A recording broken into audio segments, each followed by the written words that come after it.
Hello and welcome to the Career Speakeasy, a casual, fun, and irreverent place to share ideas about career development, the world of work, and life in general. I'm your host and proprietress, Kelly Nottingham. Growing your career should not be boring. So come on in, pull up a chair, and pick your poison. Hi everybody! Today we are discussing something that's been on my mind a whole lot lately, prioritizing. Prioritizing is structuring ourselves so we're doing the most valuable work first, so we can make sure that it gets done. Now, I'm going to go on record here saying that the word priorities, plural, is just messed up. The word priority, singular, means the thing that goes first, as in the singular first position. The word priorities, plural, only came about in the last 100 or so years. George McEwen, in his book Essentialism, says, quote, "Only in the 1900s did we pluralize the term and start talking about priorities. Illogically, we reasoned that by changing the word, we could bend reality. Somehow we would now be able to have multiple first things." End quote. I like this point because it brings out a couple of phrases that we hear a lot, like first things first, or what I prefer actually from a former colleague of mine named Arturo. He used to say, lo primero es lo primero. The first thing is the first thing. And that really gets to what priority and priorities are all about. So here's a big truth for this episode. Our priorities aren't what we say they are, they're what we actually do. Our priorities aren't defined by our vision boards or the goals we set for ourselves. Our priorities, in reality, are where we spend our time, our energy, and our focus. So we can say all day long that our health is our priority, but if your workout time is always the thing that gets pushed off to another day or gets shoved out of the way because something else popped up, then what's our priority? Our health? Or the random thing that popped up that we chose to spend our workout time on instead? We have to learn to balance where we put our energy and focus if we are ever going to be successful at prioritizing. Now, you all may have seen or heard about an Eisenhower matrix. Stephen Covey popularized this, and most people know it from his work.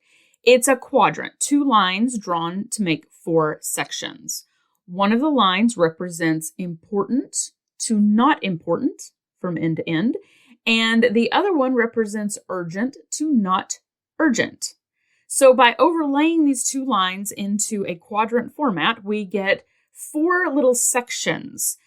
They are important and urgent, not important and urgent, important but not urgent, and not important and not urgent.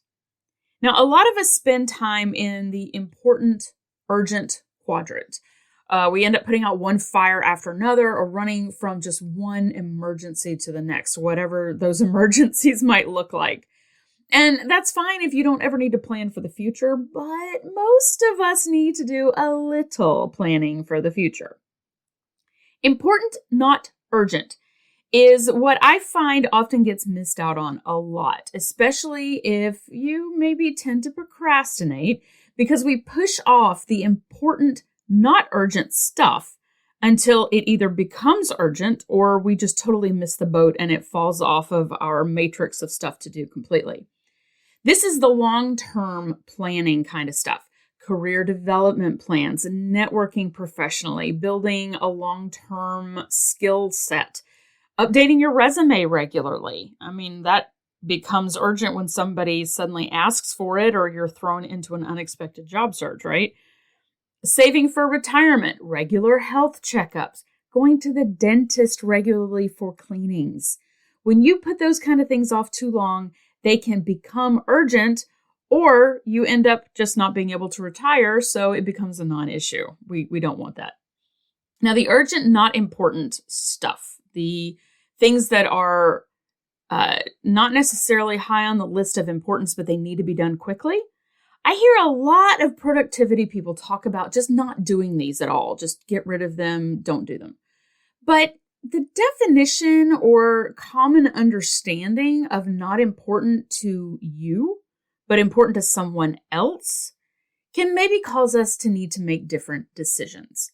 Now, I hear you, a lot of people with these kind of things say, well, somebody else's lack of planning is not my emergency.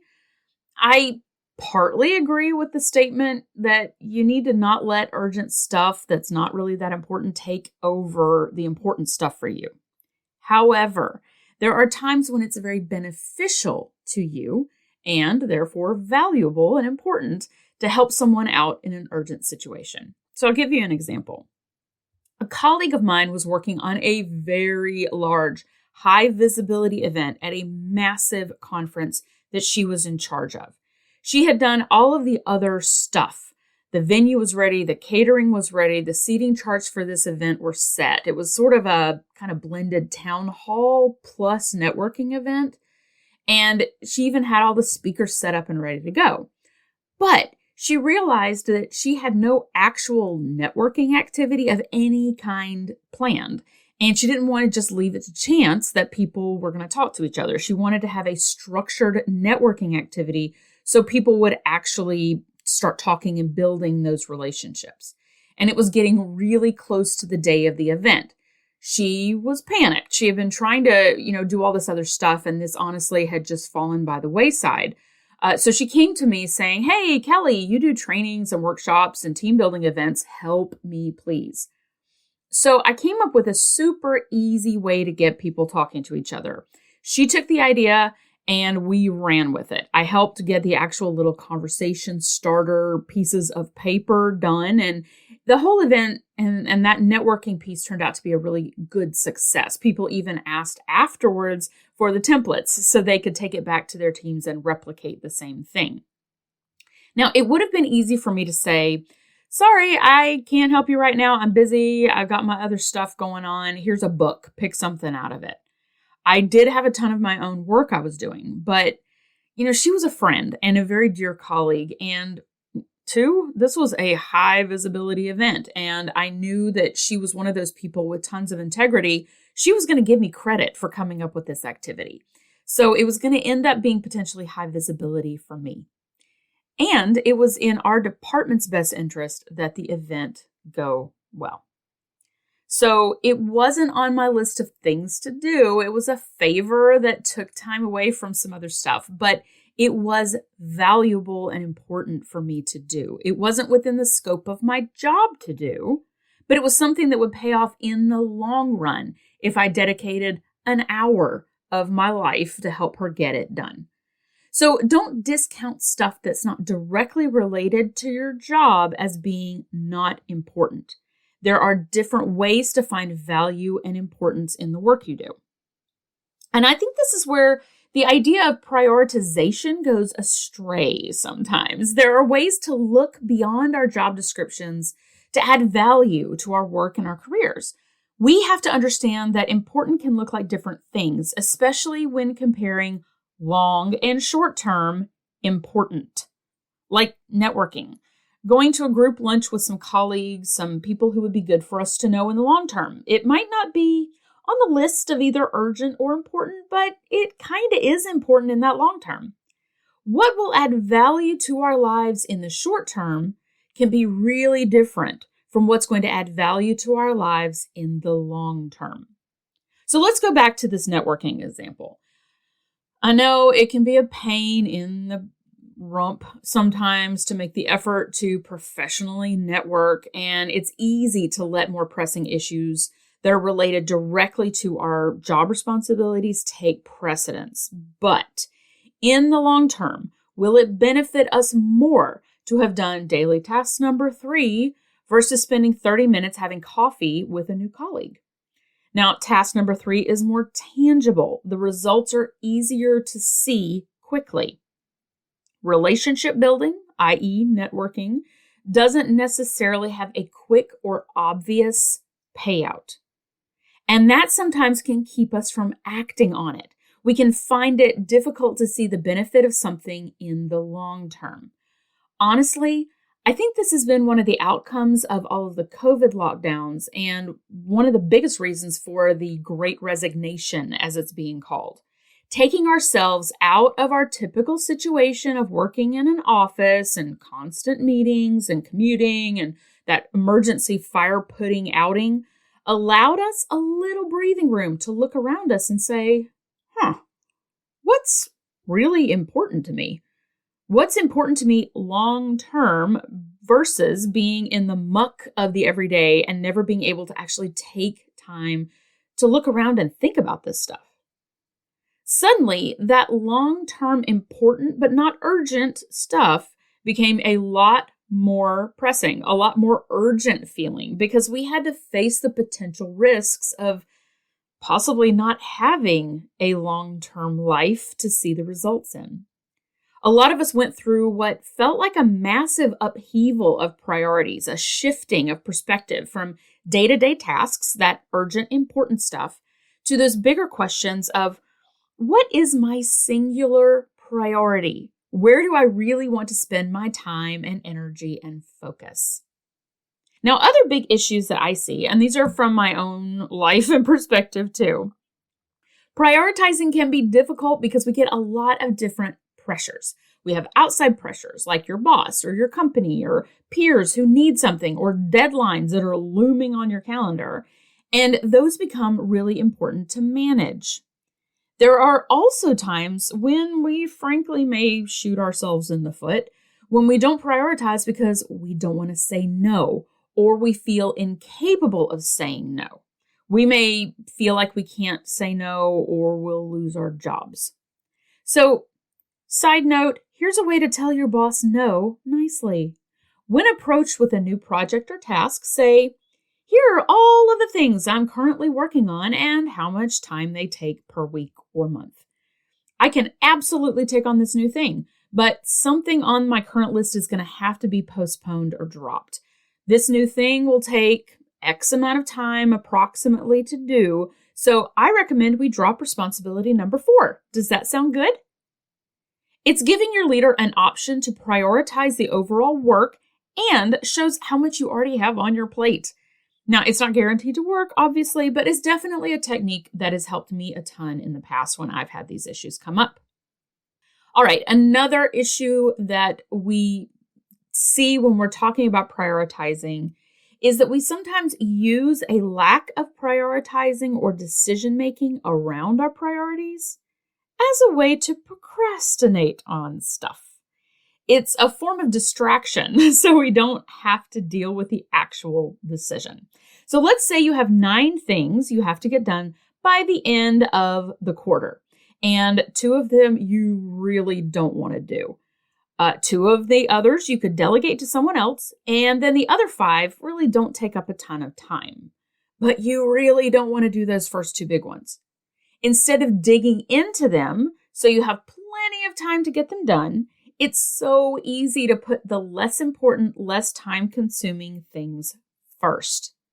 This, my friends, is a form of procrastinating.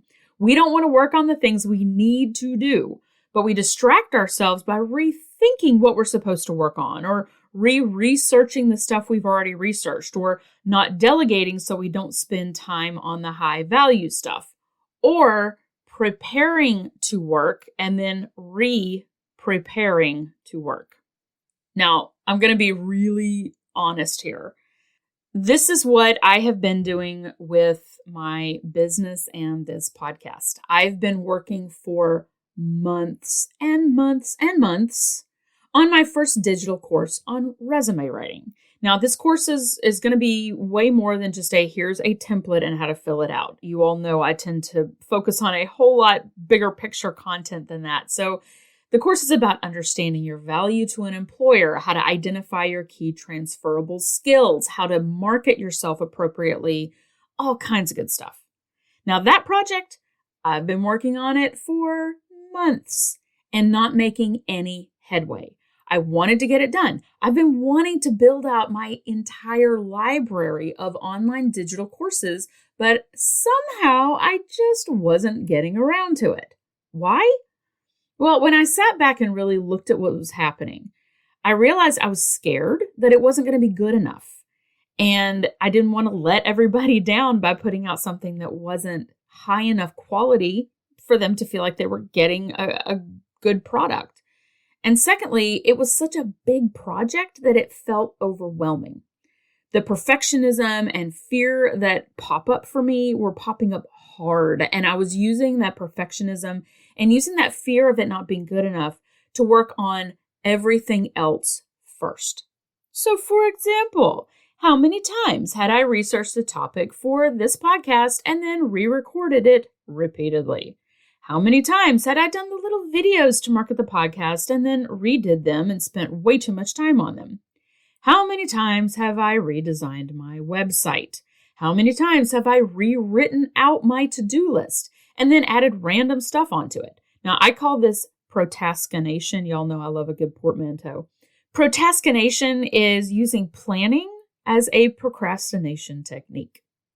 So one day I realized I had to make a choice because I was coasting, thinking that magically that prioritization would happen somehow. So I realized I had to just make a decision on where I was going to spend my energy, or none of it would ever get done. Because when everything's a priority, nothing is a priority. I needed to prioritize the things that are most valuable to my business long term. Now, I love doing the podcast. I love helping you all in your careers and lives and hearing from you about the issues you've had and how you've resolved them. I absolutely love it, and I'm not going to stop doing it. But the podcast isn't making me any money yet. In fact, it's actually costing me money every month. And I'm giving away a lot of free resources and intellectual property in the process. I needed to balance the podcasts and the free resources with projects that will bring income and long-term stability into my business. Because if everything's a priority, nothing's a priority. And right now, I need to focus on increasing my business cash flow. So that needs to be way higher up, actually, probably number one on my list. But it's hard to push something to the side or postpone if you enjoy it. If we don't, though, we'll continue to just float our energy and time and focus around and let other priorities seep in. It's a basic lack of prioritization. And those woes were coming from my fear of not being good enough or feeling overwhelmed, that perfectionism popping up. So, as you all may know and have seen, I stepped back a little bit from the podcast so that I could recalibrate my priorities and get myself back on track. And guess what? It worked. There are so many reasons why we don't prioritize. Now, I've talked about, fear of perfectionism, feeling overwhelmed. Those are big key reasons we don't want to prioritize. Another one is FOMO, fear of missing out. It's another big one that we refuse to prioritize or make decisions around things because we don't want to make a decision in case it's wrong, or we don't want to miss out on something else that might come along. So we end up just not making a decision at all. Now, we may actually legitimately not have the knowledge to do the thing, and that's where the priority then needs to probably be learning how to do the thing. We may also not prioritize because we think that making a decision and putting something above something else on our list might be too risky to dedicate that time to. So what keeps you from picking one priority and focusing more time and energy onto it? Maybe even putting it top of your list. What gets in your way when you try to prioritize for yourself? Now, I love to-do lists. They help me prioritize and they help me keep my focus. Am I amazingly perfect at prioritizing? Obviously, we've discussed this. No, I am not. But I find the simple practice of creating a daily to-do list helps me, and it might help you. Do you want to know what else I put on my to-do list other than the stuff that I want to or need to do that day? The stuff I actually did during the day. Now, yeah, it gives me something to check off, which feels awesome, but it also shows me where I actually spent my time and energy. So if I have something on the list like increase retirement fund contribution, and I have to rewrite that on my list every day for 4 months, maybe, just maybe, I'm letting something get in my way. All right, it's time for last call. Sit down for 5 minutes and write out your to-do list. Just 5, set a timer. Also, don't let the list writing become its own form of procrastination. Your list doesn't have to be perfect or pretty or covered in stickers or drawn with pretty markers to be effective. After all, is it more important for the list to be pretty or for the list to be functional? Yeah. If you feel really energetic about prioritizing, you can create your own Eisenhower matrix of your priorities and then compare it to where you actually spend your time. You may find that the quadrant you want to spend time in isn't the one you're actually spending time in. And if you really need to dedicate some time to your number one priority, set a timer for 20 minutes today to work on just that one thing. You might be amazed at the progress you can make in 20 dedicated minutes.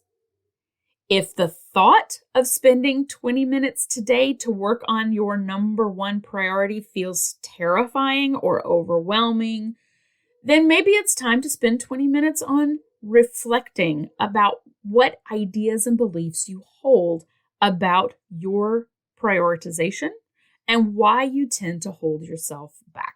That in itself can be a huge first step. Now, believe it or not, the holidays are coming soon. For Americans, Thanksgiving is happening in just a few weeks, and Hanukkah, Yule, Christmas, Kwanzaa, and the New Year, and tons of other holidays are all quickly approaching. So, what's your priority for any holidays you may be getting ready to celebrate? Write that on a sticky note and put it on your coffee maker or fridge or your tea kettle. Keeping that front of mind as you get into the holiday madness can hopefully alleviate at least a little prioritization stress. After all, is your priority around the holidays that everything be perfect or that you have a nice time with family and friends? All right, everyone, I hope you have a wonderful rest of your week. Talk to you all soon. Bye. If the pandemic lockdown has made you aware of some major changes you want to make in your career or life, I can help. Maybe you realize you hate your current job or that you're holding yourself back from making a big life change that deep down you really want. Now is the time to start building momentum for the future. I've spent my career in professional development and training at Fortune 100 companies, leading training initiatives and coaching people from frontline employees to executive-level leaders to improve their relationship to their work, their colleagues, and themselves. If you think some non-judgmental support and gentle nudging would help to get you going, give me a call to discuss one-on-one coaching and consulting. If your organization or company is ready for an injection of new ideas, energy, and practical tools to improve company culture and efficiency, let's chat. I have off-the-shelf workshops ready to bring to your organization on topics like effective communication, change management, presentation skills, and a suite of leadership development workshops, just to name a few. Custom workshops are also an option. For a 30-minute complimentary consultation, email me at kelly.nottingham@gmail.com, go to kellynottingham.com, or reach out to me on LinkedIn or via the links in the podcast notes so we can see if I'm a good fit for your needs. Well, thanks for joining me. If you have suggestions, feedback, or just something random you want to share, email me at careerspeakeasy@gmail.com and come visit again soon. Cheers.